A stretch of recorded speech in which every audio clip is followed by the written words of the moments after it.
Ballari banner ಗಲಾಟೆ ಪ್ರಕರಣಕ್ಕೆ ಸಂಬಂಧಪಟ್ಟಂತೆ ಗಲಭೆ ಪ್ರಕರಣವನ್ನ ರಾಜ್ಯ ಸರ್ಕಾರ ಸಿಐಡಿಗೆ ವಹಿಸಿದೆ. ಜನವರಿ 1ನೇ ತಾರೀಕು ಬಳ್ಳಾರಿಯಲ್ಲಿ ಶಾಸಕರಾದ ಜನಾರ್ದನ ರೆಡ್ಡಿ ನಿವಾಸದ ಎದುರು ಬ್ಯಾನರ್ ಕಟ್ಟುವಂತಹ ವಿಚಾರಕ್ಕೆ ಶಾಸಕರಾದ ನಾರಾ ಭರತ್ ರೆಡ್ಡಿ ಹಾಗೂ ಶಾಸಕರಾದ ಜನಾರ್ದನ ರೆಡ್ಡಿ ಬೆಂಬಲಿಗರ ನಡುವೆ ಗಲಾಟೆ ನಡೆದಿತ್ತು. ಈ ವೇಳೆ ಓರ್ವ ಕಾಂಗ್ರೆಸ್ ಕಾರ್ಯಕರ್ತ ಸಾವನ್ನಪ್ಪಿದ್ದ. ಈ ಪ್ರಕರಣ ರಾಜ್ಯ ರಾಜಕಾರಣದಲ್ಲಿ ಕೋಲಾಹಲ ಸೃಷ್ಟಿಸಿತ್ತು.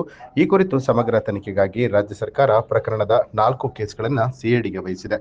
ಈ ಹಿನ್ನೆಲೆ ಸಿಐಡಿ ಎಸ್ಪಿ ಹರ್ಷ ನೇತೃತ್ವದ ತಂಡ ಬಳ್ಳಾರಿ ಎಸ್ಪಿ ಕಚೇರಿಗೆ ಆಗಮಿಸಿ ಘಟನೆಯ ಕುರಿತು ಎಸ್ಪಿ ಆಫೀಸ್ನಲ್ಲಿರುವಂತಹ ಕೇಸ್ ಫೈಲ್ಗಳ ಡೀಟೇಲ್ ಅನ್ನ ಪಡೆಯುವ ಜೊತೆಗೆ ಸ್ಥಳೀಯ ಐಒಗಳೊಂದಿಗೆ ಮಾಹಿತಿ ಪಡೆದಿದ್ದಾರೆ. ತನಿಖೆ ಚುರುಕುಗೊಳಿಸಿರುವಂತಹ ಸಿಐಡಿ ತಂಡ ಘಟನಾ ಸ್ಥಳಕ್ಕೆ ಭೇಟಿ ನೀಡುವಂತಹ ಸಾಧ್ಯತೆ ಇದೆ ಅಂತ ಹೇಳಲಾಗಿದೆ.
ಕಳಿಸ್ಲಾ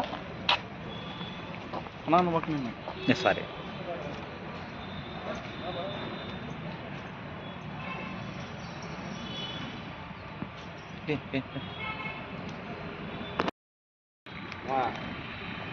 ಅಣ್ಣ ಬರ ಅಂದೇನೆ ಶಣ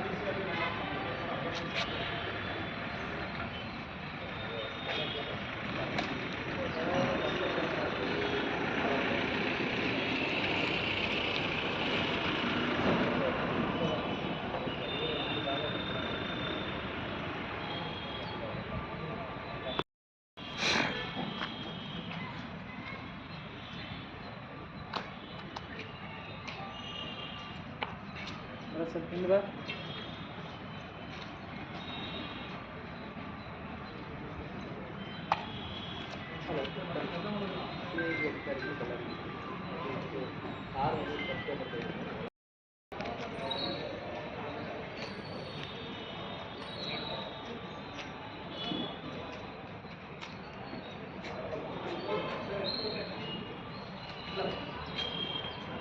ಬರ್ತಿದ್ದಲ್ಲ